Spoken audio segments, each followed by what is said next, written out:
నమస్తే. K24 news. Miryalaguda municipal కార్యాలయంలో chairman తీరును నిరసిస్తూ కాంగ్రెస్ కౌన్సిలర్లు, వార్డు ఇన్ఛార్జీలు నిరసన కార్యక్రమం. మిర్యాలగూడ మున్సిపల్ పరిధిలోని కట్టడాలపై సమాచార హక్కు చట్టం ద్వారా వివరణ కోరిన ప్రస్తుతం మున్సిపల్ చైర్మన్ తీర్నగర్ భార్గవ్ ఇందుకు గాను 15 సంవత్సరాలుగా చైర్మన్గా తన అనుచరుడు, ఆపై తన భార్య ప్రస్తుతం తన పదవిలో ఉంటూ అక్రమ కట్టడాలపై అధికారులను వివరణ కోరటం విడ్డూరమంటూ ప్లకార్డులతో నిరసన తెలిపి సమావేశాన్ని బహిష్కరించిన కౌన్సిలర్లు, వార్డు ఇన్ఛార్జీలు. చూస్తూనే ఉండండి మరిన్ని అప్డేట్ కోసం K24 న్యూస్. ఈ నెల 8వ తారీఖు నాడు మిర్యాలగూడ మున్సిపల్ చైర్మన్ గారు అధికారులకి ఒక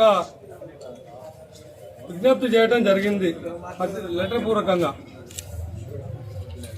గత కొన్ని సంవత్సరాల నుంచి మిర్యాలగూడ పట్టణంలో అక్రమ కట్టడాలన్నీ ప్రభుత్వ కార్యాలయాలకి అనుమతులు ఉన్నాయా, ప్రభుత్వ కార్యాలయాలకి అనుమతులు తీసుకున్న అనుమతులు చూపించమని చైర్మన్ గారు ఒక అధికారులకి ఒక మెమోరాండం ఇవ్వడం జరిగింది.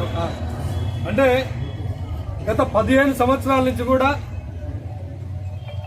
అధికారంలో ఉన్నది, అంటే ముందు నుంచి పోతే ప్రస్తుతం అతనే చైర్మన్, దీనికంటే ముందు అతని భార్య చైర్మన్, అంతకంటే ముందు ఇతని అనీయుడు చైర్మన్. అంటే 15 సంవత్సరాల నుంచి కూడా అతనే చైర్మన్గా ఉండి, అతని పరిపాలననే ఉండి, అతని అధికార పక్షంలోనే అనుభవించుకుంటూ అధికారిక కట్టడాలను, అనధికారిక కట్టడాలని నీకు తెలియదా? ఆ రోజు ఈరోజు మీరు ఈ విధమైన నోటీసులు ఇవ్వటానికి, అధికారులకి ఇటువంటి ప్రశ్నలు అడగటానికి మీరు ఒక చైర్మన్గా ఉండి పట్టణ ప్రజలకు మీరు ఏ విధమైన సంకేతం ఇద్దామనుకుంటున్నారు? మీరు పట్టణ ప్రజలను భయపెడదాం అనుకుంటున్నారా, లేకపోతే అధికారుల్ని బ్లాక్మెయిల్ చేద్దాం అనుకుంటున్నారా? ఎట్లాగ నా కాలం అయిపోవచ్చింది, నా ఆటలు సాగట్లేవు, అధికారులు ఈ విధంగా భయపెట్టుకొని పని చేయించుకోవాలనే విధంగా చైర్మన్ ఉన్నాడా? ఇది మొత్తం కూడా కాంగ్రెస్ పార్టీకి ఒక అపవాదు తెచ్చే విధంగా, కాంగ్రెస్ పార్టీని ఇదేదో ప్రజల్ని భయభ్రాంతులకు గురి చేస్తుంది. ఇది కాంగ్రెస్ పార్టీ,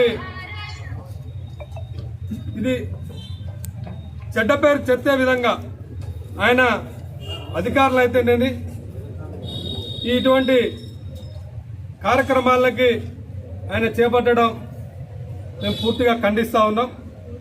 ఈ చర్యలు కాంగ్రెస్ పార్టీకి కానీ ఎటువంటి సంబంధం లేదు. మేము పట్టణ ప్రజలకు కూడా ఒకటే హామీ ఇస్తున్నాం, ఎవరు కూడా దీన్ని భయభ్రాంతులకు కూడా గురి కావాల్సిన అవసరం లేదు. ఎందుకంటే గత 10 సంవత్సరాల నుంచి కూడా ఉన్న వారి ఆధీనంలో ఉంది కాబట్టి ఏ చర్యకైనా వాళ్ళే బాధ్యులవుతారు. కాబట్టి మీరెవరు కూడా భయభ్రాంతులు కావాల్సిన అవసరం లేదు. మేము కాంగ్రెస్ పార్టీ పక్షాన ప్రజలందరూ కూడా భరోసా ఇస్తా ఉన్నాం. ఎవరు కూడా మీరు భయభ్రాంతులకు గురి కావద్దు. ఎవరికి కూడా ఇదేదో మాకేదో అన్యాయం జరిగిపోతుంది. ఎందుకంటే పట్టణంలో చాలా మంది కూడా పట్టణ పర్మిషన్ తీసుకున్నప్పుడు కూడా కొద్దిగా డీవియేషన్ తోటి ఉంటే పట్టణ ప్రజలందరికీ తెలిసిన విషయం. ఆ డీవియేషన్ కూడా అడ్డం పెట్టుకొని వీళ్ళేమన్నా డబ్బులు వసూలు చేసే కార్యక్రమం ఏమైనా పెట్టుకున్నారా? ప్రజలు అనేక రకమైన ప్రశ్నలు మాకు వేస్తూ ఉన్నారు. కాబట్టి ఈరోజు ప్రజల అనుమానాలను నివృత్తి చేయడం వరకే ఈరోజు ఈ కార్యక్రమాన్ని తీసుకొని మీడియా ముందుకు రావడం జరిగింది. దయచేసి ఇప్పటికి కూడా అధికారులకు కానీ ప్రజలకు కానీ ఎవరు కూడా అధైర్యపడాల్సిన పని లేదు. ఎందుకంటే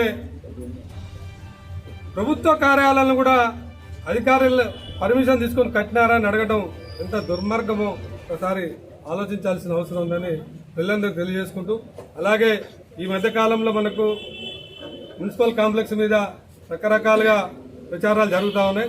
దాన్ని అది కూడా చట్ట ప్రకారం ఏదైతే చేయాలో అదే చేస్తారు, అదే జరుగుతుంది. కాబట్టి పట్టణాల్లో ఉన్న మున్సిపల్ కాంప్లెక్స్ వారికి కూడా మేము భరోసా ఇస్తా ఉన్నాం.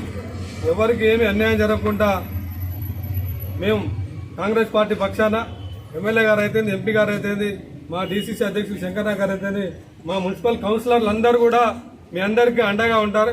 ఎవరు కూడా భయప్రాంతులకు గురై అనవసరంగా మీరు కొంతమంది దళారులు చేరి డబ్బులది వ్యాపారం చేసే అవకాశాలు ఉన్నాయి. కాబట్టి చివరి